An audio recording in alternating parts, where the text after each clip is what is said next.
ചിരിക്കുമെന്ന് മുഹമ്മദ് മുസ്തഫ. ഈ സംഭവം ജിബ്രീലാണ് മുസ്തഫായ നബിയോട് പറഞ്ഞത്. ഇവിടെ എത്തിയപ്പോൾ ജിബ്രീൽ ചിരിച്ചു. മുസ്തഫായ നബി സഹാബത്തിനോട് ഇത് പറയുമ്പോ ഇവിടെ എത്തിയപ്പോ പുണ്യ നബി ചിരിച്ചു. അനസ് തങ്ങളാണിത് റിപ്പോർട്ട് ചെയ്തത്. അവരിവിടെ എത്തിയപ്പോ ചിരിച്ചു. എന്നിട്ട് മുഹദ്ദിസീങ്ങൾ രേഖപ്പെടുത്തി ഖിയാമത്ത് നാൾ വരെ ആരാണ് ഈ ഹദീസ് പറയുന്നത്, അത് കേൾക്കുമ്പോൾ ചിരിക്കൽ സുന്നത്താണ്. അതുകൊണ്ട് ഇങ്ങനെ ഏറെ പിടിച്ചിരിക്കണ്ട, ഒന്ന് ചിരിച്ചോളൂ.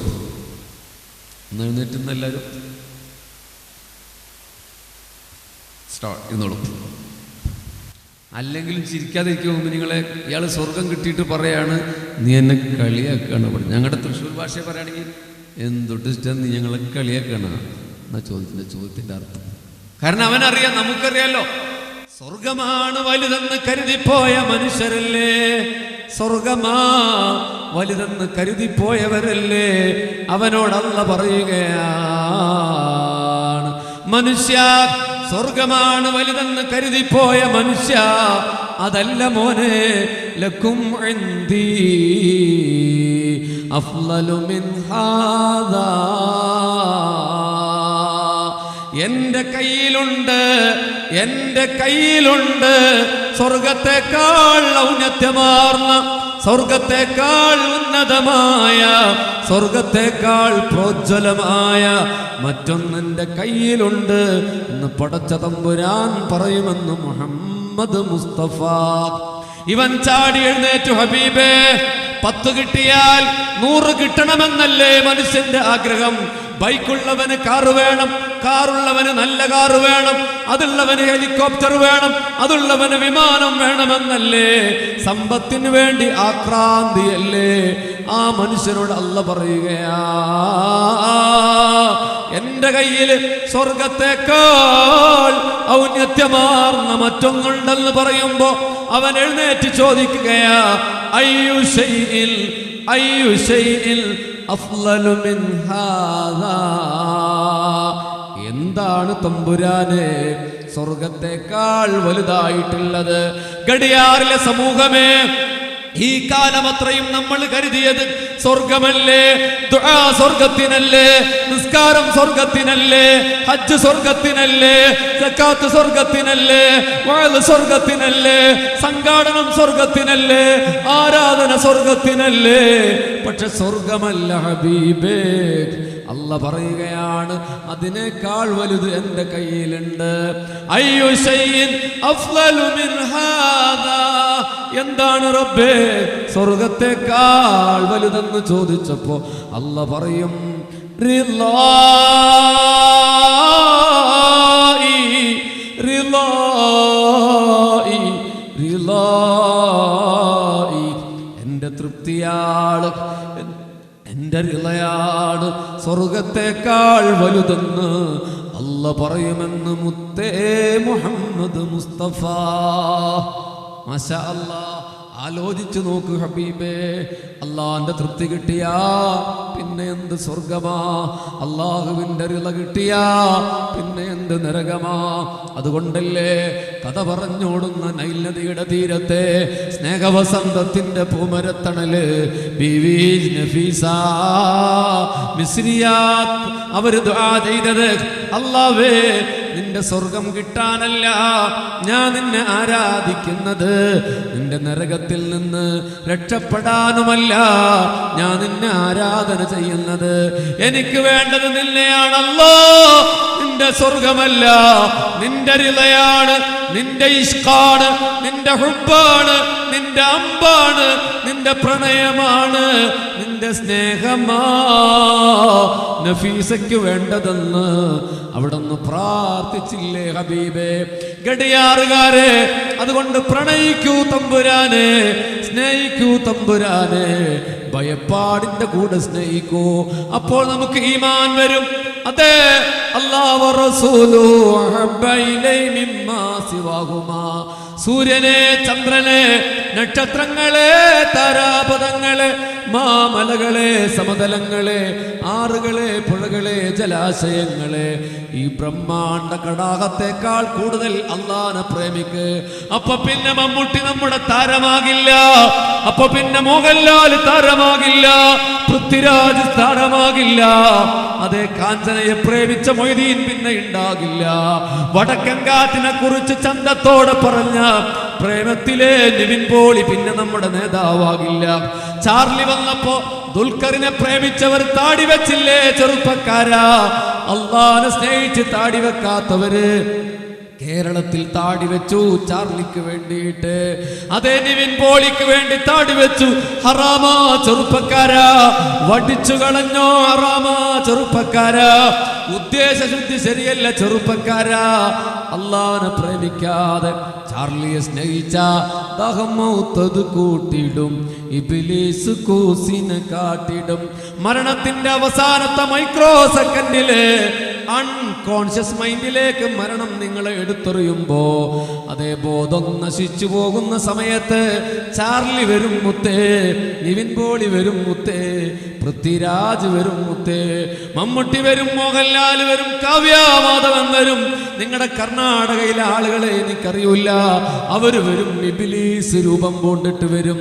മുസ്തഫ നബിയുടെ രൂപത്തിൽ ഇബ്ലീസിന് വരാൻ പറ്റൂല. പിന്നെ മമ്മൂട്ടിയുടെ രൂപത്തിൽ ഇബ്ലീസ് വന്നിട്ട് കുടിച്ചോ എന്ന് പറഞ്ഞ നമ്മൾ വാങ്ങി കുടിച്ച ഫഖദ് കഫറ, അവൻ ചത്തുപോയെന്ന് മുഹമ്മദ് മുസ്തഫ. സ്നേഹിച്ച റസൂലുള്ളാഹിനെ സ്നേഹിച്ച മുസ്തഫായ നബി അവിടെ വരും. ഹബീബേ, ഈ മധുരം നമ്മുടെ ഹൃദയത്തിൽ നിറയട്ടെ. അപ്പൊ നമ്മൾ മുഅ്മിനാകും. മുഅ്മിനായാലോ പിന്നെ രസം കൊണ്ട് നമ്മൾ മതി മറന്നു പോവും. ഹബീബേ, അല്ലാഹു നമ്മൾ അങ്ങനെ തൗഫീക്ക് നൽകട്ടെ. എൻ്റെ രണ്ടാമത്തെ ഒരു പാർട്ട് അള്ളാഹിനെ റസൂലിനെ സ്നേഹിക്കാന്നാലോ.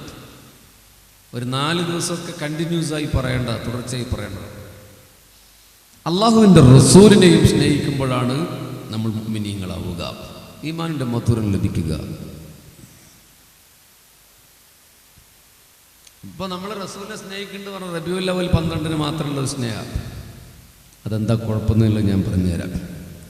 ഇപ്പോൾ കാലങ്ങളായി പറഞ്ഞു വരുന്ന ഒരു പ്രവാചക സ്നേഹത്തെക്കുറിച്ചല്ല ഞാൻ പറയുന്നത്, വേറൊരു സംഗതിയുണ്ട്. ഞാൻ ചോദിക്കട്ടെ നിങ്ങളോട്, ആരുടെ കയ്യിൽ മൊബൈൽ ഫോണിലൊന്ന് പൊക്കി പിടിച്ച, മൊബൈൽ ഫോൺ പൊക്കി പിടിച്ച, അതിൻ്റെ റബ്ബേ 3 ആളുടെ അടുത്ത, ഈ 100 കണക്കിന് ആളുടെ സദസ്സിൽ 3 ആളുടെ അടുത്ത. പിരിവിനല്ല, പേടിക്കണ്ട, എല്ലാവരും പൊക്കി പിടിക്കും. പകുതി പൊന്തി, ഒന്നുകൂടി നോക്ക്. സത്യമായും പിരിവിനല്ല. നമ്മൾ SKSM സമസ്തയല്ലേ, കള്ളത്തരം പറഞ്ഞ് നമ്മൾ പിരിവെടുക്കാറില്ല. അതെടുക്കാൻ വേറെ ആൾക്കാരില്ല, നിങ്ങളെന്തിനാ പേടിക്കുന്നത്? ഒന്ന് പൊക്കി കാണട്ടെ. ഇതിനു ഇപ്പോൾ ഉപയോഗം വരും.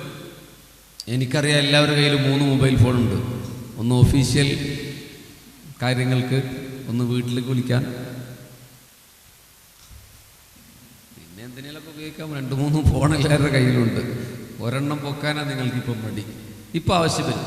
അതായത് നമുക്ക് റസൂലുള്ളാഹിയോട് സ്നേഹം തോന്നാതിരിക്കാൻ ഒരു കാരണം, സ്നേഹം ഉണ്ടല്ലോ എന്ന് ഞങ്ങൾ പറയും. അങ്ങനെയാണെങ്കിൽ നമ്മൾ സലാത്ത് ഉറക്കെ ചെല്ലൂല്ലേ? ഇത് വയലിൽ നിന്നിട്ട് പ്രസംഗിക്കുന്ന ആൾക്കാർ പറയാം സലാത്ത് ചെല്ലട്ടോ. അങ്ങനെ പറയേണ്ടതില്ല. ഇത് ഓട്ടോമാറ്റിക്കലി ഒരാളുടെ ഹൃദയത്തിൽ വരേണ്ട ഒന്നാണ്. അത് നിങ്ങളുടെ കുഴപ്പമില്ല. എന്നെ പോലത്തെ കുറേ ആൾക്കാർ നബിയെ പരിചയപ്പെടുത്തിയെടുത്ത് വന്ന കുഴപ്പമാണ്. ഞാനിന്നൊരു ആത്മീയ നബിയെക്കുറിച്ചാണ് പറയുന്നത്, നൂറായ നബിയെക്കുറിച്ചാണ് പറയുന്നത്. അപ്പോൾ അള്ളാഹിനെയും റസൂലിനെയും സ്നേഹിച്ചാലേ ഈമാൻ്റെ മധുരം കിട്ടുക എന്ന് പറഞ്ഞല്ലോ. അതുകൊണ്ട് റസൂലുള്ളാഹി അതിൽ ആഡ് ചെയ്ത് പറയാം. ആരാണ് റസൂൽ? റസൂൽ ജനിച്ചത് 6-ാം നൂറ്റാണ്ടിലല്ല. അത് നിങ്ങൾ ആദ്യം മനസ്സിലാക്കിക്കോളൂ. മക്കയിലും അല്ല ജനിച്ചിട്ടുള്ളത്. ഇതാണ് നമ്മൾ തുടർച്ചയായി പറഞ്ഞുകൊണ്ടിരിക്കുന്ന ഒരു കാര്യം. ഇപ്പം ഈ പറഞ്ഞ മാത്രങ്ങൾ വാട്സപ്പിൽ വിടരുത്, അതും പ്രശ്നമാവും. നമുക്ക് പറയാനുള്ള ഒരു നബി ആരാണ് ഹബീബേ? നമ്മൾ ഫിലിക്കെ ഗിറ്റിയുടെ നബിനെ നമ്മൾ ചർച്ച ചെയ്യണത്. ഫിലിക്കെ ഗിറ്റി പറഞ്ഞു ദ ഹിസ്റ്ററി ഓഫ് അറബ് എന്ന ഗ്രന്ഥത്തിൽ, without A palace, without a bodyguard, without a standing army, without a fixed deposits. It's a Muhammad. Prophet Muhammad is the only wonderful man in world history, and legend of world history. ഇതാണ് ഇപ്പോൾ നമ്മുടെ നബി. ജമാഅത്തുകാരനും മുജാഹിദിനും പറയാനുള്ള നബി, ആധുനിക സുന്നിക്ക് പറയാനുള്ള നബി ഇതാണോ നബി? എന്നിട്ട് എന്താ അയാൾ മുസ്ലിം ആകാതിരുന്നത്? ഇങ്ങനെ വലിയ വർത്താനം പറഞ്ഞിട്ട് അയാൾ മുസ്ലിം ആകണമെന്ന് നമുക്ക് നിർബന്ധമൊന്നുമില്ല. വേറൊരു പുസ്തകം നമ്മൾ ഉദ്ധരിക്കാറുണ്ട്, the 100 a ranking of the most influential persons in history. 100 ആളുകളുടെ കഥ പറഞ്ഞ പുസ്തകത്തിൽ മുസ്തഫായ നബിയെ ഫസ്റ്റ് ചാപ്റ്റർ പ്രൊഫറ്റ് മുഹമ്മദ് സല്ലല്ലാഹു അലൈഹി വസല്ലം, 1-ാമത്തെ അധ്യായത്തിൽ മുഹമ്മദ് നബി. ഇതാണ് ഇപ്പോൾ നമ്മുടെ നബി. ഇതൊന്നുമല്ല ഹബീബെ നബി. ആരാണ് നബി സല്ലല്ലാഹു അലൈഹി വസല്ലം? അന മിൻ നൂരില്ലാഹ്,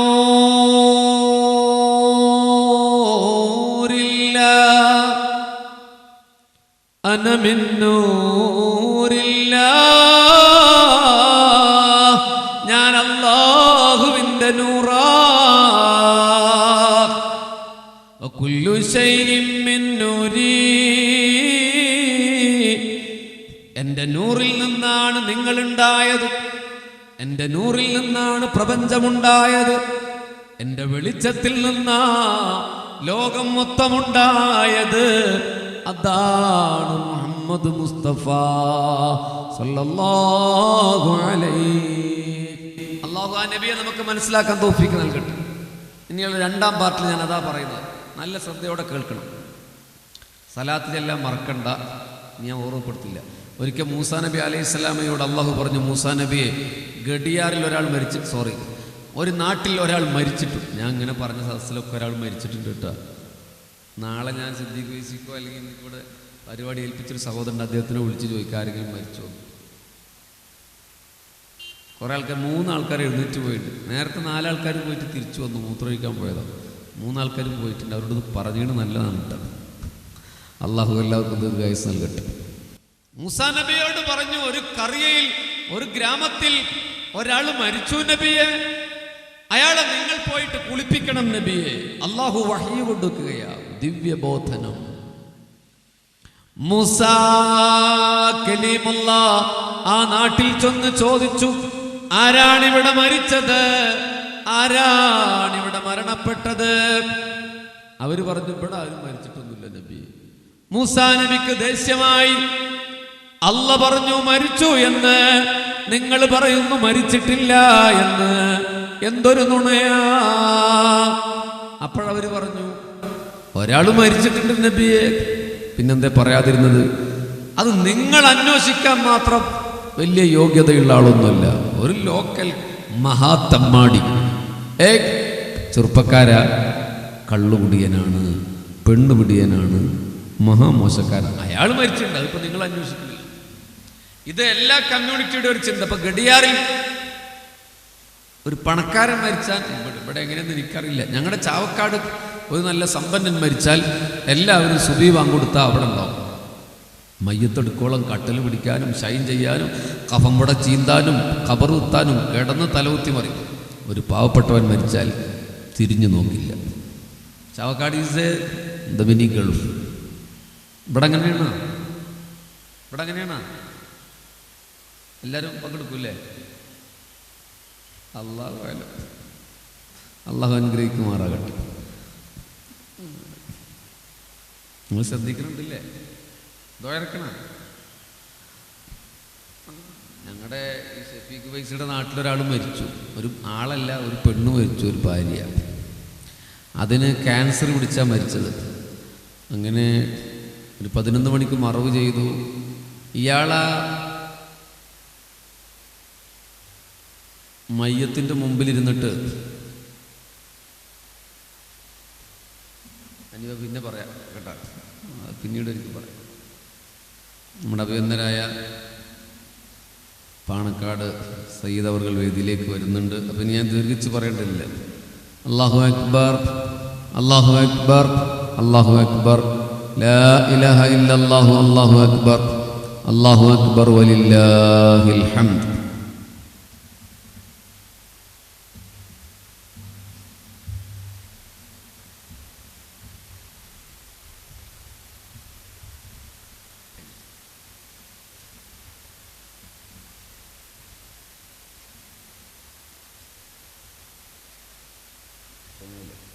ഹബീബിങ്ങളെ, അപ്പം ഇയാൾ ഈ ഭർത്താവ് ഖബറിൻ്റെ മുകളിൽ നിന്നൊരു മുറം കൊണ്ട് ഇങ്ങനെ വീശുകയാണ്. മുറം എന്ന് പറഞ്ഞാൽ മനസ്സിലായോ? മുറം എന്ന് പറഞ്ഞാൽ മനസ്സിലായോ? ടാബ് എന്ന് പറഞ്ഞാൽ മനസ്സിലാവും ചെറുപ്പക്കാർക്ക്. അങ്ങനെ വീശിയാണ് അയാൾ. ഇപ്പോൾ കാറ്റ് കിട്ടാൻ വേണ്ടി വീശുക എന്നാണ് കമ്മിറ്റിക്കാരും ഉസ്താദും ഒക്കെ കരുതിയത്.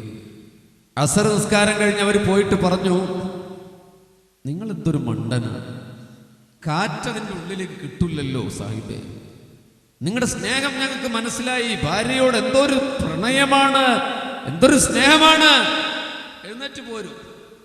അപ്പോൾ അയാൾ പറഞ്ഞു, കാറ്റ് കിട്ടാനോ? ഞാൻ കാറ്റ് കിട്ടാൻ വീശിയതല്ല. പിന്നെയോ, അത് മരിക്കുന്നതിൻ്റെ തലേനാൾ ഭാര്യ എന്നോടൊരു വസിയത്ത് ചെയ്തിട്ടുണ്ട്. എന്താ?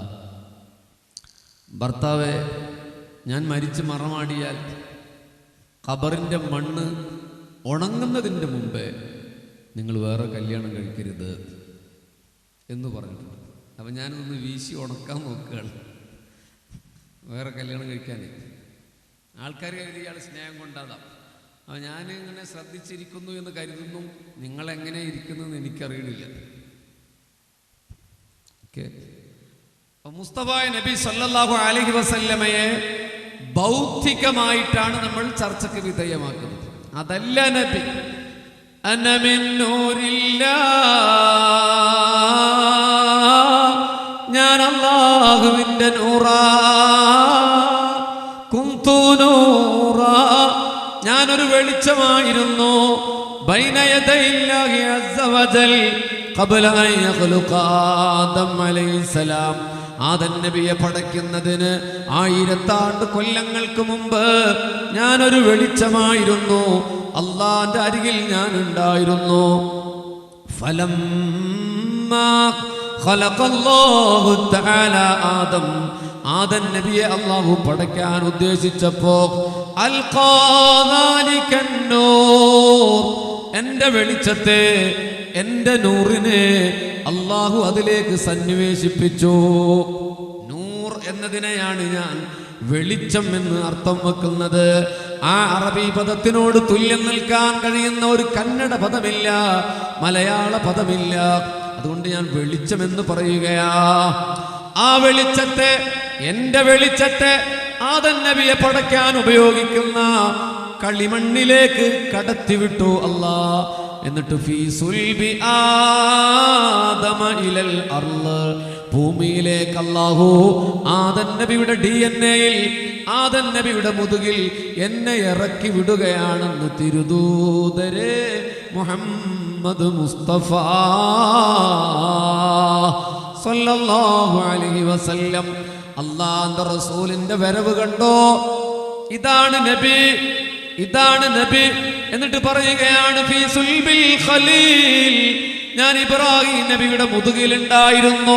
ഹീന ഖുദിഫ ബിഹി ഫിന്നാർ. ഫീ സുൽബിൽ ഖലീൽ, ഇബ്രാഹിം നബിയുടെ മുതുകിൽ ഞാൻ ഉണ്ടായിരുന്നു.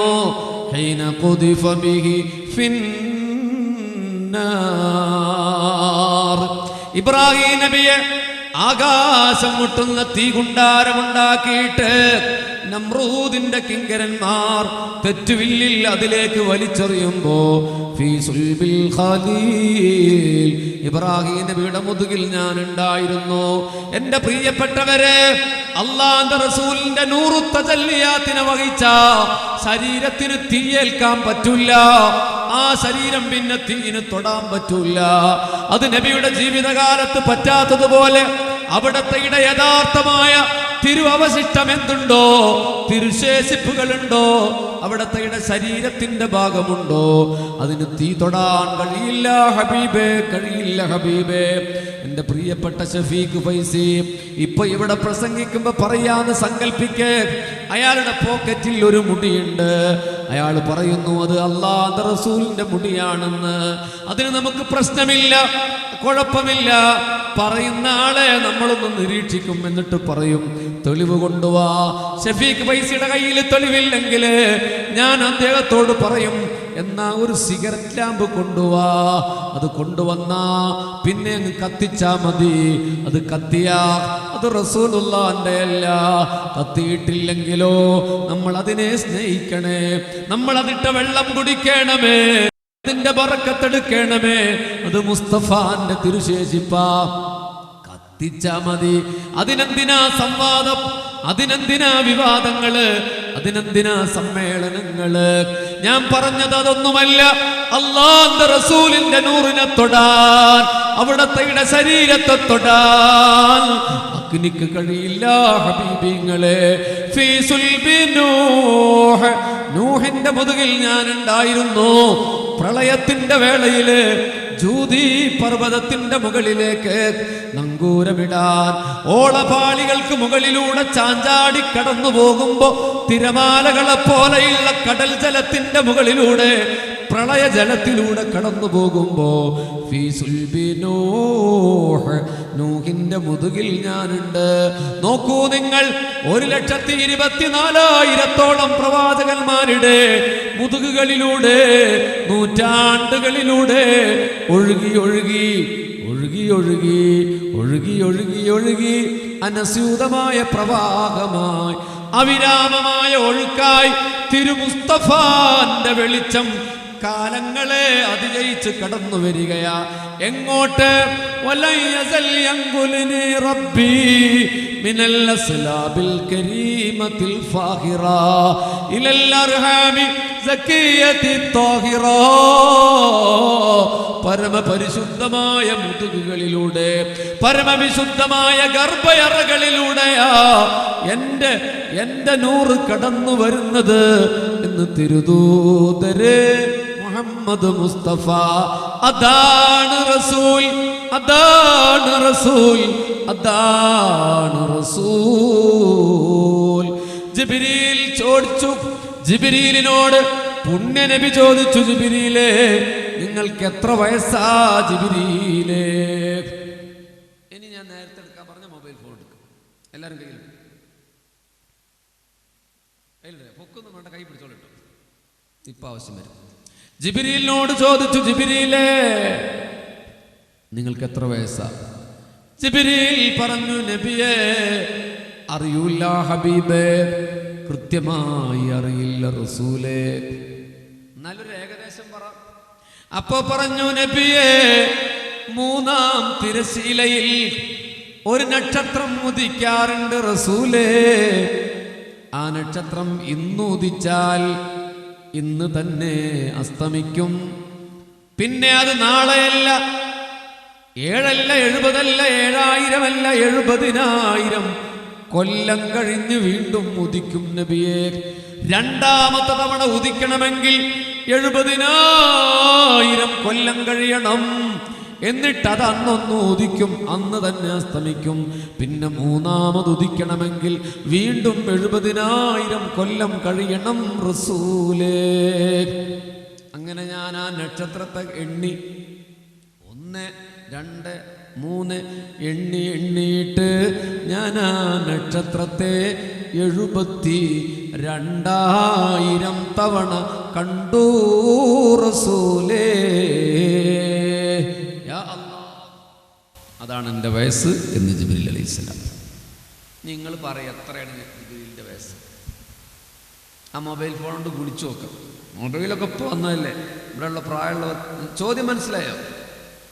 ചോദ്യം മനസ്സിലായോ? അല്ലെങ്കിൽ ഒന്നുകൂടി എക്സ്പ്ലെയിൻ ചെയ്യാം. ചോദ്യം മനസ്സിലായോ? എല്ലാവർക്കും മനസ്സിലായോ? ഓക്കെ. ഇല്ല അല്ലെങ്കിൽ ഒന്നുകൂടി പറയാം. ഈ സ്റ്റേജിന്റെ പിൻഭാഗം 3-ാം തിരശ്ശീലെന്ന് കരുതിക്കോളൂ. അതെന്താണെന്ന് എന്നോട് ചോദിക്കരുത്.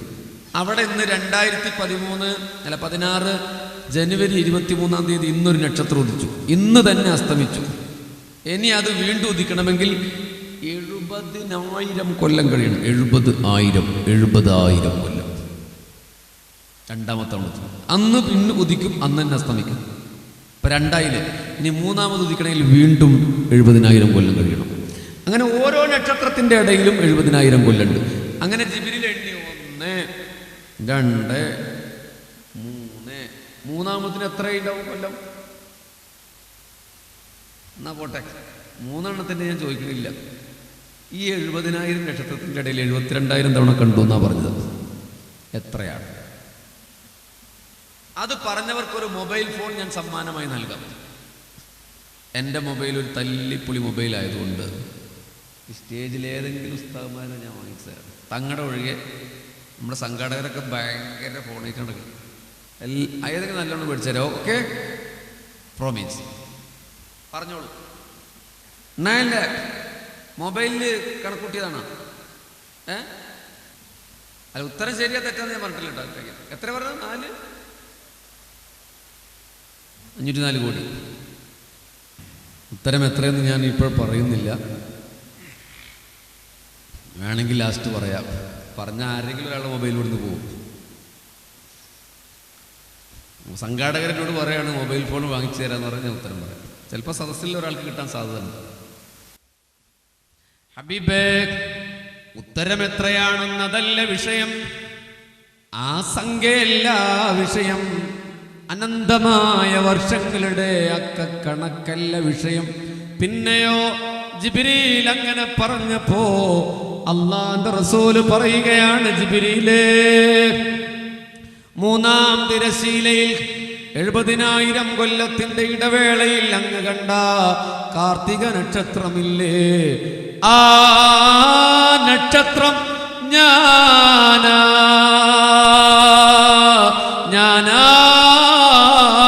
മുഹമ്മദ് മുസ്തഫ, ഞാനാണ് ആ നക്ഷത്രം. അപ്പോൾ ഹബീബേ, ജിബ്രീലിനെ പടയ്ക്കുന്നതിന് മുമ്പ്, കോടാനുകോടി വർഷങ്ങളുടെ മുമ്പ്, അല്ലാഹുവിന്റെ റസൂൽ മുഹമ്മദ് മുസ്തഫ ലോകത്തുണ്ട്. അതാണ് നബി. ഇത് ഫിലിപ്പ് കഗിറ്റിയുടെ The History of അറബിലെ നബിയല്ല, The Michael H. Hartന്റെ The 100 a ranking of the most influential persons in history എന്ന പുസ്തകത്തിലെ നബിയല്ല. ഇത് പൽമല രാമചന്ദ്രൻ നായരുടെ കനിവിന്റെ ഉറവ എന്ന കവിതയിലെ നബിയല്ല. ഇത് സുകുമാർ കക്കാടിന്റെ സ്വർഗത്തിൽ നിന്നും ഹൃദയത്തിലേക്കൊരു സ്വർണ്ണ നൂൽപാലം പണിത പ്രവാചക, ജീവന്റെ ഭിന്നമ നാദവൈചിത്രങ്ങളെ ഗമാം സത്തയിൽ ബന്ധിച്ച ധാർമ്മിക എന്ന കവിതയിലെ നബിയല്ല. ഇത് വള്ളത്തോളിന്റെ കവിതയിലെ നബിയല്ല. ഈ നബി അല്ലാഹുവിന്റെ നൂറായ നബിയാ. ഇത് ജമാഅത്തുകാരൻ പറഞ്ഞു പ്രചരിപ്പിക്കുന്ന നബിയല്ല. ഇത് നദുവത്തുകാരൻ പറയുന്ന സാധാരണക്കാരനായ നബിയല്ല. ഇത് അല്ലാഹുവിന്റെ നൂറായ നബിയാണ്. അന മിൻ നൂരില്ലാഹ് വകുല്ലു ശൈഇൻ മിൻ നൂരി, ഞാൻ പടച്ചവന്റെ വെളിച്ചമാ, എന്നിൽ നിന്നാണ് സൂര്യനെ, ചന്ദ്രനെ, നക്ഷത്രങ്ങളെ, താരാപഥങ്ങളെ, മാമലകളെ, സമതലങ്ങളെ, ആറുകളെ, പുഴകളെ, ജലാശയങ്ങളെ, ഈ യൂണിവേഴ്സൽ മുഴുവൻ മിൻ നൂരി, എന്റെ നൂറിൽ നിന്നാണെന്ന് മുഹമ്മദ് മുസ്തഫ. അൽ ഇൻസാനുൽ കാമിൽ, ദ പെർഫെക്റ്റ് മാൻ, സമ്പൂർണതയുടെ മനുഷ്യ മഹാത്മത്തിന്റെ സകലമാന സവിശേഷതകളും സമഞ്ജസമായി സമന്വയിച്ച സായുജ്യ സാരഥ്യമാണ് മുഹമ്മദ് മുസ്തഫ. അതുകൊണ്ടാണ് അബൂബക്കർ തങ്ങളുടെ കയ്യിൽ ഒരിക്കൽ മോതിരം കൊടുത്തിട്ട് പുണ്യനബി പറഞ്ഞു, അബൂബക്കറേ, നിങ്ങൾ ഈ മോതിരത്തില് ലാ ഇലാഹ ഇല്ലല്ലാഹ് എന്നൊന്ന് എഴുതിക്കൊണ്ടുവാ അബൂബക്കറേ, കൊത്തിവെക്കൂ അബൂബക്കറേ. മുസ്തഫായ നബിയുടെ കയ്യില് പലപ്പോഴായി പല മോതിരങ്ങൾ ഉദ്ധരിച്ചിട്ടുണ്ട്. ചെറുപ്പക്കാരാ, ഒരു മോതിരം നിങ്ങളൊന്ന് ഇടണേ. പുണ്യ നബിയുടെ കയ്യിൽ കാണാം ഖാതമും മിൻ വറഖ. ഇത് ഹദീസിൽ കാണാം. അല്ലാഹ് റസൂൽ മുഹമ്മദ് എന്നൊരു സീൽ വെക്കുന്ന മോതിരം കാണാം. യമനി ഹക്കീക്കിന്റെ കറുത്ത കല്ല് പുണ്യനബി ധരിച്ചിരുന്നു എന്ന് കാണാം. ഇതൊന്നുമല്ലാത്ത മറ്റൊരു മോതിരമാ. ഇതെല്ലാം ഒരേ സമയത്ത് ഇട്ടു എന്നല്ല. ഈ മോതിരം ഊരിയിട്ട് പറഞ്ഞു, അബൂബക്കറേ, ലാ ഇലാഹ ഇല്ലല്ലാഹ് എന്ന് എഴുതൂ അബൂബക്കറേ. കടയിൽ കൊണ്ടുപോയി കൊടുത്തിട്ട് 2 ദിവസം കഴിഞ്ഞിട്ട് പുണ്യ നബി പറഞ്ഞു, കൊണ്ടുവാ, മോതിരം കൊണ്ടുവാ. ആ മോതിരമതാ അതിൽ ലാ ഇലാഹ ഇല്ലല്ലാഹ് കൊത്തിവെച്ചിട്ട് അല്ലാഹുവിന്റെ റസൂലിന്റെ കയ്യിൽ കൊടുക്കവേ പുണ്യ നബിയുടെ മുഖത്തതാ ദേഷ്യം കടന്നു വരികയാ. തന്റെ പ്രിയപ്പെട്ട സഖാവ് അബൂബക്കറിന്റെ മുഖത്തേക്ക് ദേഷ്യത്തോടെ പുണ്യനബി നോക്കിയിട്ട് ചോദിച്ചു, കൂട്ടുകാരാ, ആരാണിതില് ലാ ഇലാഹ ഇല്ലല്ലാഹല്ലേ ഞാൻ എഴുതാൻ പറഞ്ഞ്? നിങ്ങൾ ഇതിന്റെ താഴെ എന്തിനാ മുഹമ്മദുർ റസൂലുള്ളാഹ് എന്നെഴുതിയതെന്തിനാ? ഞാൻ അങ്ങനെ എഴുതാൻ പറഞ്ഞിട്ടില്ലല്ലോ. എന്റെ പേരെന്തിനാ മോതിരത്തിൽ എഴുതിയത്? പ്രിയപ്പെട്ടവരെ, റസൂലുള്ള പറയാത്തത് പറയാൻ പാടില്ലെന്ന്, റസൂലുള്ള ചെയ്യാത്തത് ചെയ്യാൻ പാടില്ലെന്ന് പറയുന്ന ജമാഅത്തുകാരാ, മുജാഹിദുകാരാ, ജാഥ നബി നടത്തിയിട്ടില്ലെന്ന്, മൗലൂദ് നബി നടത്തിയിട്ടില്ലെന്ന്, റാത്തീബ് നബി നടത്തിയിട്ടില്ലെന്ന്, ഖുതുബിയത്ത് നബി നടത്തിയിട്ടില്ലെന്ന്, കുഞ്ഞുങ്ങളെ കൊണ്ട് പാട്ട് പാടിച്ചിട്ടില്ലെന്ന്, ഇതൊക്കെ പറഞ്ഞിട്ട് സുന്നികളെ കളിയാക്കുന്നവരെ, അബൂബക്കർ തങ്ങൾ പറഞ്ഞ മറുപടി എന്താണെന്നറിയോ? റസൂലേ, ഞാൻ എഴുതിയത് എന്റെ സ്വന്തം അഭിപ്രായമാ, നിങ്ങളുടെ പേര് ഞാൻ എഴുതിച്ചതാ. എന്തിനാന്നറിയോ? എങ്ങനെയാണ് ഞാൻ എഴുതാതിരിക്കുക? അങ്ങയുടെ നാമധേയമല്ലേ അർശിന്റെ മുകളിൽ എഴുതിയത്? അങ്ങയുടെ നാമമല്ലേ കുർസിന്റെ മുകളിൽ എഴുതിയത്? അതേ ലൗഹിന്റെ മുകളിൽ അങ്ങയുടെ നാമമാ. ബൈത്തുൽ ഉസ്സയുടെ മുകളില് അങ്ങയുടെ നാമമാ. ബൈത്തുൽ മഅമൂറിന്റെ മുകളില് അങ്ങയുടെ നാമമാ. അതെ, സ്വർഗത്തിന്റെ 7 കവാടങ്ങളിലും സ്വർഗത്തിന്റെ 7 കവാടങ്ങളിലും എഴുതിയ നാമമാ മുഹമ്മദ് മുസ്തഫ. അതുകൊണ്ട് ഞാൻ എഴുതി നബിയേ. പുണ്യനബി പിന്നെ ദേഷ്യപ്പെട്ടില്ല, പുണ്യനബി മറുപടി പറഞ്ഞില്ല. പക്ഷേ അല്ലാഹുവിന്റെ റസൂല് ചോദിച്ചു, ഇതാ അബൂബക്കറെ, മൂന്നാമത്തെ ഒരു പേര്, മോതിരത്തിൽ ഒരു പേര് കൂടിയുണ്ടല്ലോ. അബൂബക്കർ തങ്ങൾ പറഞ്ഞു, ഇല്ല റസൂലേ, ഇല്ല ഹബീബേ, അങ്ങയുടെ പേരും അള്ളാന്റെ പേരുമല്ലാതെ മൂന്നാമതൊരു പേരില്ല. അള്ളാന്റെ റസൂല് മോതിരമൂരി അബൂബക്കർ തങ്ങളുടെ കൈ കൊടുത്തപ്പോ അബൂബക്കർ തങ്ങൾ അതിലേക്ക് നോക്കിയപ്പോ ഞെട്ടിപ്പോയി. അബൂബക്കറിന്റെ കണ്ണതാ നിറയുകയാ, അബൂബക്കർ തങ്ങളുടെ ചുണ്ടതാ വിതുമ്പി വിറക്കുകയാ, അവിടുന്ന് പൂക്കുല പോലെ നിന്ന് വിറക്കുകയാണ്. ഇല്ല റസൂലേ, ഇത് ഞാൻ അറിയില്ല നബിയേ. എന്റെ പ്രിയപ്പെട്ട സദസ്സേ, ഞാൻ നിങ്ങളുമായി വിട പറയുമ്പോ നിങ്ങളുടെ ഹൃദയത്തിലേക്ക് മരണം വരെ ഓർത്തുവെക്കാനുള്ള ഒരു കാര്യമാ പറഞ്ഞു തരുന്നത്.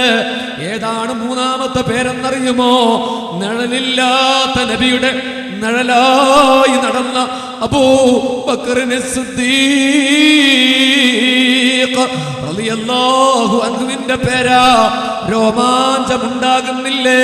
അബൂബക്കർ തങ്ങൾ പറഞ്ഞു, നബിയേ, ഞാൻ അറിയില്ല നബിയേ, ഞാൻ എഴുതിപ്പിച്ചിട്ടില്ല നബിയേ. തങ്ങൾ ചോദിച്ചു, പിന്നെ എങ്ങനെയാ ഈ പേര്? എങ്ങനെയാ? നിങ്ങൾ കാണുന്നില്ലേ? ഉണ്ട് നബിയേ, എന്റെ പേര് ഞാനിത് അങ്ങയുടെ കയ്യിൽ തരുന്നത് വരെ നോക്കിയല്ലേ വന്നത് നബിയേ.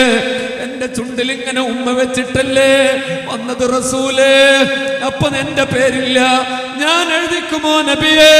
മനുഷ്യ മഹത്വത്തിന്റെ സായൂജ്യ സാരഥ്യമേ, അറേബ്യയിൽ ഒരു ഏഴച്ചെറുക്കനായ ഞാൻ അള്ളാന്റെ പേരിന്റെ താഴെ, റസൂലുള്ളാന്റെ പേരിന്റെ താഴെ ഒരു പാവപ്പെട്ടവനായ ഞാൻ പേരെഴുതുമോ റസൂലേ? എന്നാ മറുപടി പറ, എങ്ങനെയാണ് ഈ പേര്? പൊട്ടി പൊട്ടി കരയുകയാണ് അബൂബക്കർ ബിൻ അബീ ഖുഹാഫ. അല്ലാഹുവിന്റെ റസൂലിന്റെ സഹാബത്തിന്റെ സങ്കടക്കടല് കണ്ണുനീരായി കവിളങ്ങളിലൂടെ ഒലിച്ചിറങ്ങുമ്പോ സപ്താകാശ ലോകത്ത് നിന്ന് സാന്ത്വനത്തിന്റെ ചിറകടിയുമായി ഇറങ്ങി വരുന്നു ഹദ്റത്ത് ജിബ്രീൽ അലൈഹിസ്സലാം. ഇറങ്ങി വന്ന് പറഞ്ഞു, നബിയേ, അബൂബക്കർ പാവമാണ് റസൂലേ, അബൂബക്കറിനോട് ദേഷ്യം വേണ്ട നബിയേ, പാവാണ് ഹബീബേ. അബൂബക്കർ അറിഞ്ഞിട്ടില്ല നബിയേ, അബൂബക്കർ അറിഞ്ഞിട്ടില്ല. നിങ്ങളുടെ കയ്യിലേക്ക് മോതിരം തരുന്ന ഒരൊറ്റ സെക്കൻഡിൽ ഞാനാണ് അബൂബക്കറിന്റെ പേര് എഴുതിയത്. എന്തിന്? അള്ളാഹു എന്നോട് എഴുതാൻ പറഞ്ഞു നബിയേ. എന്താ കാരണം? അള്ളാന്റെ പേരിന്റെ താഴെ മുത്തുനബിയെ അങ്ങ് പറയാതെ അങ്ങയുടെ നാമമില്ലേ മുഹമ്മദ് മുസ്തഫ എന്നെഴുതാൻ സ്നേഹം കാണിച്ച, എന്നെഴുതാൻ താല്പര്യം കാണിച്ച, എന്നെഴുതാൻ ഇഷ്ടം കാണിച്ച അബൂബക്കറിന്റെ പ്രവൃത്തി അല്ലാഹ്ക്ക് ഇഷ്ടമായി നബിയേ, അല്ലാഹ്ക്ക് ഇഷ്ടമാണ് റസൂലേ. അങ്ങയുടെ പേരുയരുന്നത്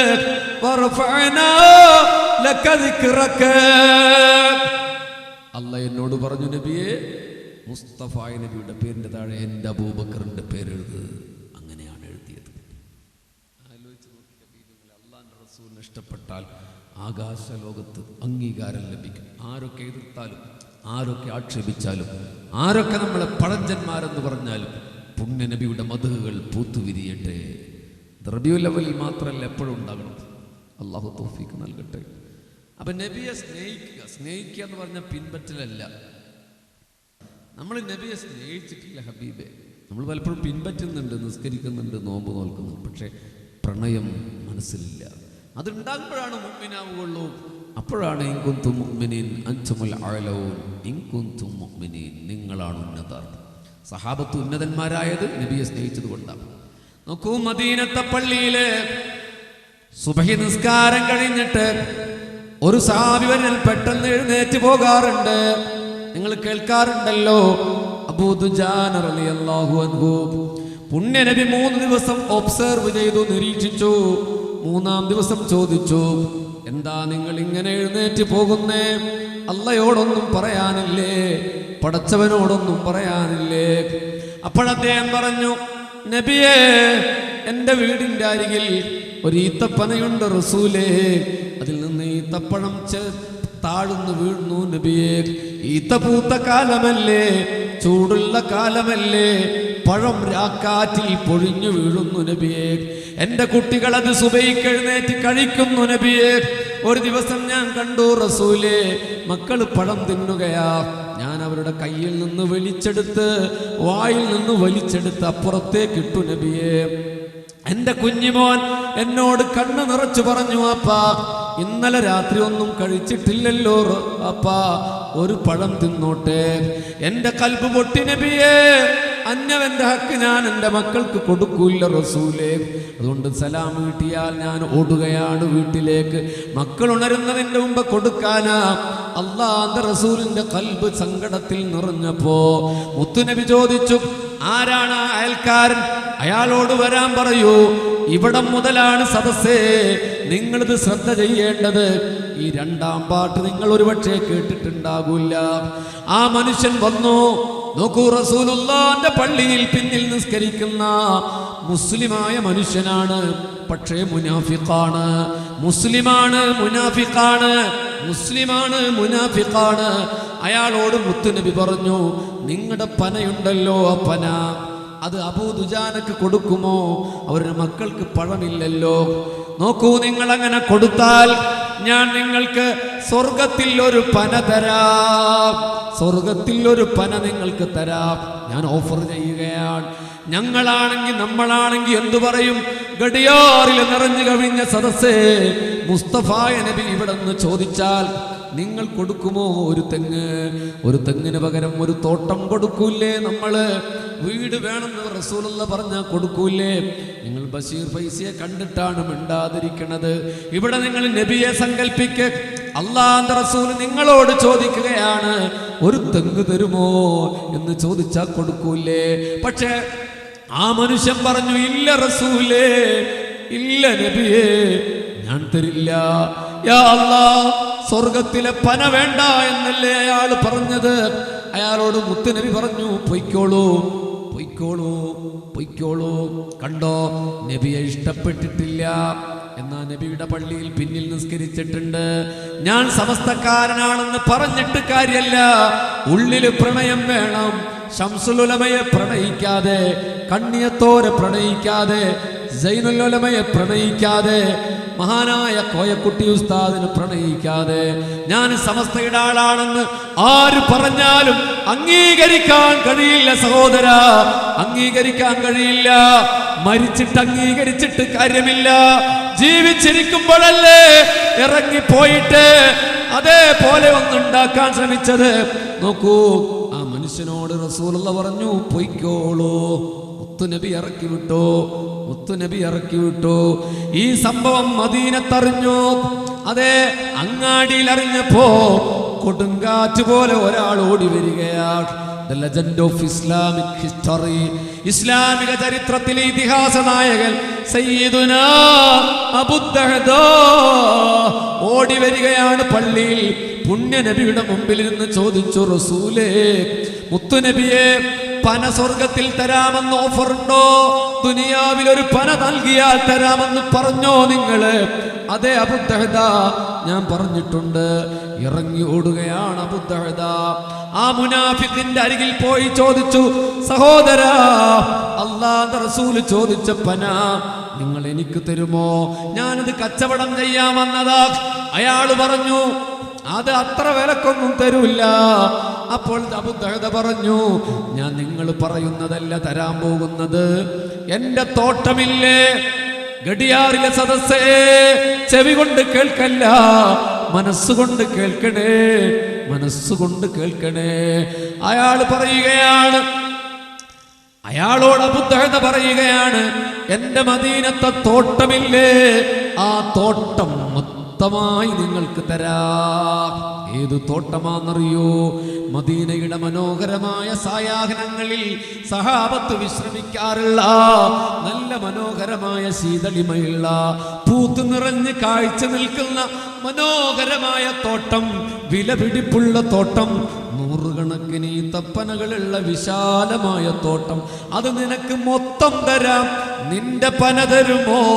അയാൾ ചോദിച്ചു, അബൂ ദഹ്ദാ, ഇൻത മജ്നൂൻ, ഭ്രാന്താണോ നിങ്ങൾക്ക്? അപ്പോൾ അബൂ ദഹ്ദാ പറഞ്ഞു, അതെ ഭ്രാന്താണ്. ആ ഭ്രാന്ത് നീ മനസ്സിലാക്കിയ ഭ്രാന്തല്ല, അത് ഹുബ്ബുൻ നബിയുടെ ഭ്രാന്താ, അത് റസൂലുള്ളാഹിനോടുള്ള പ്രണയത്തിന്റെ ഭ്രാന്താ. പന വാങ്ങി ഹബീബേ, ഒരു തോട്ടം കൊടുത്തൊരു പന വാങ്ങി സ്വർഗത്തിലെ ഒറ്റ പനക്ക്. എന്നിട്ട് മഹാനായ അബൂ ദുജാനയുടെ അടുകിൽ പോയിട്ട് പറഞ്ഞു, ഇതാ ഞാൻ പന വാങ്ങി, നിങ്ങൾക്കത് തരികയാണ്. ഇനി സുബി കഴിഞ്ഞ് നേരത്തെ പോരണ്ട, ഇത് നിങ്ങളുടെ പനയാ. പറഞ്ഞു തീർന്നതും അബൂ ദഹ്ദാ ഓടുകയാണ്. എവിടേക്ക്? അല്ലാഹുവിന്റെ റസൂലിന്റെ അരികിലേക്ക് അബൂ ദഹ്ദാ ഓടുകയാണ്. മുത്തുനബി അതാ അബൂ ദഹ്ദാ വരുന്നത് കണ്ടപ്പോ ചിരിച്ചു. സഹോദരങ്ങളെ, ഹിമഗണങ്ങൾ വീണുണരുന്ന പ്രസന്ന പ്രഭാതങ്ങളിൽ ഇതൾ വിടർത്തുന്ന റൈഹാൻ പൂവിതൾ പോലെ മനോഹരമായി പുഞ്ചിരി തൂകി മേടവെയിലുദിച്ചതുപോലെ മുസ്തഫാന്റെ പൂമുഖത്ത് പുഞ്ചിരി പൂത്ത് നിൽക്കുകയാണ്. അബൂ ദഹ്ദാ വന്ന് പറഞ്ഞു, നബിയേ, ആ പന ഞാൻ വാങ്ങി റസൂലേ, അതുകൊണ്ട് സ്വർഗത്തിലെ പന എനിക്കല്ലേ നബിയേ. മുസ്തഫായ നബി പറഞ്ഞു, ഇല്ല അബൂ ദഹ്ദാ, ആ പന നിങ്ങൾക്കില്ല. പോയില്ലേ? നിങ്ങൾക്ക് ആകെ സങ്കടയില്ല, ഭയങ്കര ആകാംക്ഷയുടെ കേട്ടല്ലേ? അബൂ ദഹ്ദയുടെ കണ്ണു നിറയുകയാണ്. മഹാനായ അബൂ ദഹ്ദയുടെ കണ്ണ് നിറഞ്ഞു പോയി. ദുനിയാവിലെ തോട്ടം മൊത്തം കൊടുത്തത് മുസ്തഫാനോടുള്ള സ്നേഹം കൊണ്ടാ, സ്വർഗത്തിലെ പന കിട്ടാനാ. അബൂ ദഹ്ദയുടെ ചുണ്ട് പതുക്കെ വിതുമ്പാൻ തുടങ്ങിയപ്പോ അല്ലാഹുവിന്റെ റസൂല് ചിരിച്ചുകൊണ്ട് പറയുകയാ, അബൂ ദഹ്ദാ, സ്വർഗത്തിലെ ഒരു പനയല്ല മോനെ, ഒരു പനയല്ല മോനെ, ഒരു താഴ്വാരം മുഴുവൻ, സ്വർഗത്തിലെ ഒരു താഴ്വാരം മുഴുവൻ തോട്ടം മൊത്തമായി നിങ്ങൾക്കുണ്ട് അബൂ ദഹ്ദാ മുഹമ്മദ് മുസ്തഫ. എൻ്റെ അരികിൽ ജിബ്രീൽ വന്നു, എൻ്റെ അരികിൽ ജിബ്രീൽ വന്നു. നിങ്ങളുടെ കച്ചവടം കണ്ടിട്ട് അല്ലാഹ്ക്ക് സന്തോഷമാണ് അബൂ ദഹ്ദാ. നിങ്ങൾ റസൂലുള്ളാഹിന്റെ വാക്കിനോട് കാണിച്ച പ്രേമം അല്ലാഹുവിന് ഇഷ്ടമാണ് അബൂ ദഹദ.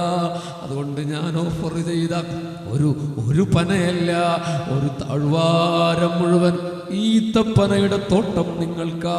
അബൂ ദഹദ ആനന്ദ തുന്തിലനായി ഇറങ്ങിയോടി മദീനത്തെ പള്ളിയിൽ നിന്ന് തൻ്റെ തോട്ടത്തിന്റെ കവാടത്തിൽ നിന്നിട്ട് ഭാര്യയെ വിളിക്കുകയാ. വീടതിൻ്റെ ഉള്ളിലാണ്. യാ ഉമ്മ ദഹദ, വരൂ പെണ്ണേ, പുറത്തേക്ക് വരൂ പെണ്ണേ. അബൂ ദഹദ കടക്കുന്നില്ല, തോട്ടത്തിലേക്ക് കടക്കുന്നില്ല. എന്നിട്ട് പറഞ്ഞു, പെണ്ണേ കുട്ടികളെ വിളിക്ക്, ഉടനിറങ്ങ്, തോട്ടത്തിന്ന് പുറത്തിറങ്ങ്. ചാടി ഇറങ്ങി ഉമ്മു ദഹദ എന്ന ഭാര്യ മക്കളുടെ കൈ പിടിച്ചിട്ട് അബൂ ദഹദ സംഭവം പറഞ്ഞു. മുസ്തഫ നബിയുടെ പനക്ക് വേണ്ടിയിട്ട് തോട്ടം കച്ചവടം ചെയ്തത് പെണ്ണെ, ഇത് നമ്മുടെ തോട്ടമല്ല. ഇനി അബൂ ദഹദ അയാളുടെ അനുവാദമില്ലാതെ കാലുവെക്കൂല. പ്രിയപ്പെട്ടവരെ, ഒരു വസ്തുവില്ലാതെ, ഒരു വസ്തു കയ്യിലില്ലാതെ, ഒരു ഭൂമിയില്ലാതെ, സ്വർണമില്ലാതെ, പൈസയില്ലാതെ മദീനയിലെ അങ്ങാടിയിലേക്ക് ഭാര്യയുടെ കൈ പിടിച്ചിറങ്ങി നടന്നു സയ്യിദുനാ അബൂ ദഹദ. നമ്മുടെ ഭാര്യയാണെങ്കിൽ എന്താ നമ്മളോട് പറയാ? മനുഷ്യ, നിങ്ങൾക്ക് പിരാന്താണോ മനുഷ്യ? പക്ഷെ ഉമ്മു ദഹദ പറഞ്ഞതെന്താ?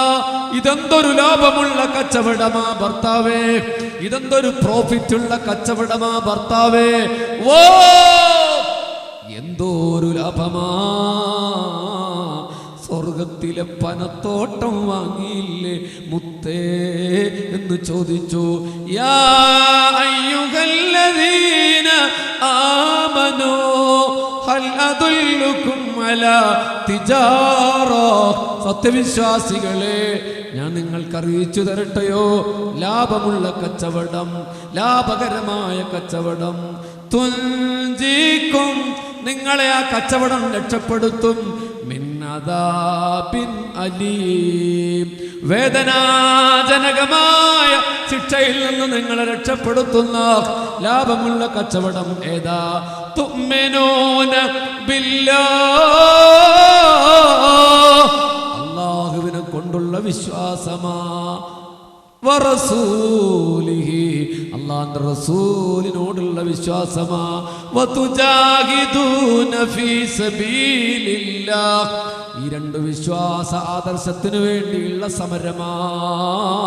ബി അംവാലിക്കും, നിങ്ങളുടെ സമ്പത്ത് കൊണ്ട്, അൻഫുസിക്കും, നിങ്ങളുടെ ശരീരം കൊണ്ട്, ദാലിക്കും ഖൈറുൽ ലക്കും ഇൻ കുൻതും തഅലമൂൻ, നിങ്ങൾ അറിഞ്ഞിരുന്നുവെങ്കിൽ ദുനിയാവിനേക്കാൾ ഖൈറദാ യഗ്ഫിർ ലക്കും ദുനൂബക്കും, നിങ്ങളുടെ പാപങ്ങളല്ല പുറത്തു തരും കേട്ടോ.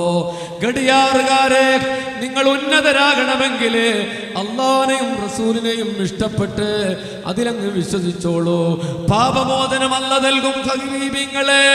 വയുദ്ഖിൽക്കും, നിങ്ങളെ പ്രവേശിപ്പിക്കും ഹബീബേ ജന്നാത്തിൻ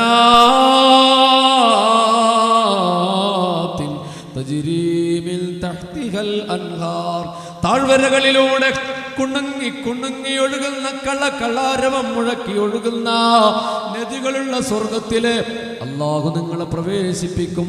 വമസാകിന ത്വയ്യിബതൻ ഫീ ജന്നാതി അദ്ൻ, തോട്ടങ്ങളിൽ നിങ്ങളെ പ്രവേശിപ്പിക്കും.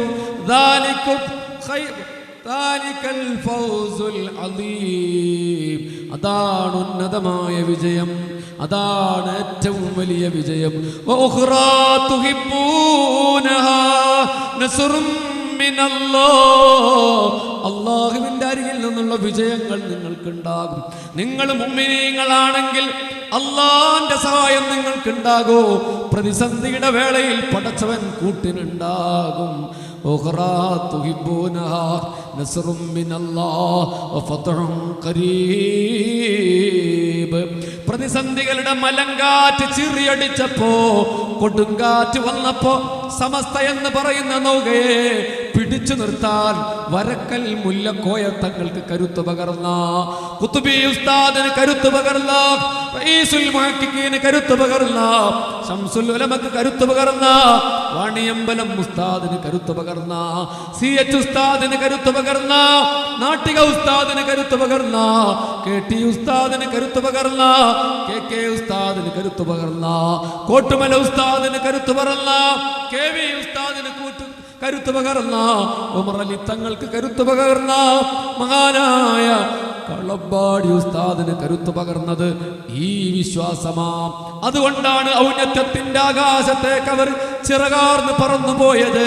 പണത്തിന്റെ പളപളപ്പില്ലാതെ, സഞ്ചാര വാഹനത്തിന്റെ മികവില്ലാതെ, നിഷ്കളങ്കരായി നടന്നിട്ടും മലയാളക്കര നെഞ്ചേറ്റിയത് എന്തിന്? കർണാടകയുടെ ഈ ഗ്രാമാന്തരങ്ങളിൽ ഞാൻ കണ്ടു സമ്മേളനത്തിന്റെ പ്രചരണങ്ങൾ നടക്കുന്നത് എന്തുകൊണ്ടാ? വരൂ സഹോദരങ്ങളെ, ഫെബ്രുവരിയുടെ 2ാം വാരത്ത് വെനീസിന്റെ കിഴക്കിന്റെ വെനീസ് എന്ന് പറയുന്ന കേരളത്തിലെ ഏറ്റവും മനോഹരിയായി ചമഞ്ഞു നിൽക്കുന്ന, കായലോളങ്ങളോട് കഥ പറയുന്ന, അറബിക്കടലിൽ